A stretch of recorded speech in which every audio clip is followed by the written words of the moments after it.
दिशा। आज की बड़ी खबर, अमेरिका और भारत के रिश्तों में गहराता तनाव। वजह है कि रूस से भारत का तेल खरीदना और वॉशिंगटन की ओर से लगाए गए 50% के भारी भरकम टैरिफ। अब सवाल ये है कि क्या अमेरिका भारत पर डबल स्टैंडर्ड अपना रहा है और क्या सचमुच भारत प्रॉफिटियरिंग कर रहा है जैसे कि अमेरिका बोल रहा। सबसे पहले सीधी बात, अमेरिका ने भारतीय एक्सपोर्ट्स पर 50% इंपोर्ट टैक्स ठोक दिए हैं। 25% सामान्य ट्रेड वॉर वाली पॉलिसी और 25% खास तौर पर रूस से तेल खरीदने की वजह से।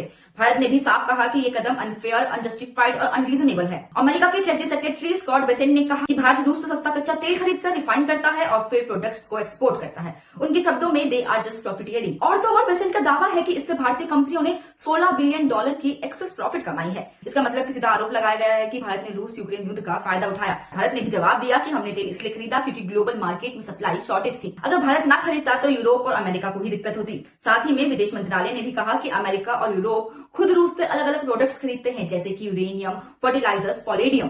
तो फिर सवाल ये है कि भारत पर ही पेनल्टी क्यों और दूसरों पर छूट क्यों। अब यहाँ से कहानी और दिलचस्प हो जाती है। भारत का तर्क है कि यूरोपियन यूनियन ने रूस को अरबों डॉलर का एनर्जी ट्रेड किया है। चीन अब भी रूस का बड़ा एनर्जी कस्टमर है, लेकिन अमेरिका ने ना तो यूरोप पर ऐसे टैरिफ लगाए ना ही चीन पे। तो क्यों सिर्फ भारत? क्या ये डबल स्टैंडर्ड्स नहीं है? रिपोर्ट्स की बात की जाए तो रिपोर्ट्स के मुताबिक रूस ने फरवरी 2022 से अब तक लगभग $1 ट्रिलियन फॉसिल फ्यूल से कमाए हैं।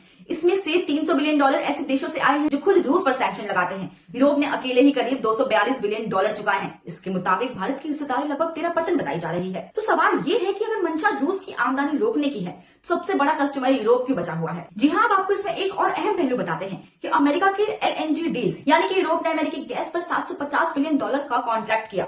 अमेरिकी ऑयल कंपनियां जैसे कि एक्सॉन मोबिल और शेवरॉन ने युद्ध के बाद मुनाफे में जबरदस्त उछाल देखा और यूरोपियन देशों ने रूसी फ्यूल्स को इनडायरेक्ट चैनलों से खरीदना जारी रखा है। यानी प्रॉफिट अगर किसी ने कमाया तो वो पश्चिमी कंपनियां थी, ना कि भारत। एक और दिलचस्प पॉइंट देखने को मिलता है कि अमेरिका ने चीन पर ऐसी पेनल्टी नहीं लगाई।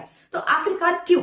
तो विशेषज्ञों के मुताबिक अमेरिका चीन के साथ रेयर अर्थ मिनरल्स और क्रिसमस सीजन इंपोर्ट्स को लेकर सॉफ्ट रवैया रख रहा है। यानी पॉलिटिक्स और इकोनॉमिक्स दोनों का मिक्स है ये पूरा का पूरा खेल। तो निचोड़ साफ है, अमेरिका भारत पर प्रॉफिटियरिंग का आरोप लगाता है, लेकिन भारत भी कह देता है कि हम सिर्फ अपनी एनर्जी जरूरतें पूरी कर रहे हैं। और असल सवाल ये है कि क्या ये टैरिफ रूस को कमजोर करेंगे या फिर से भारत अमेरिका रिश्तों को और तनावपूर्ण बना देंगे। फिलहाल इतना ही। ऐसी और वीडियोस के लिए देखते रहे GMT गाइड मेमो टॉक। धन्यवाद।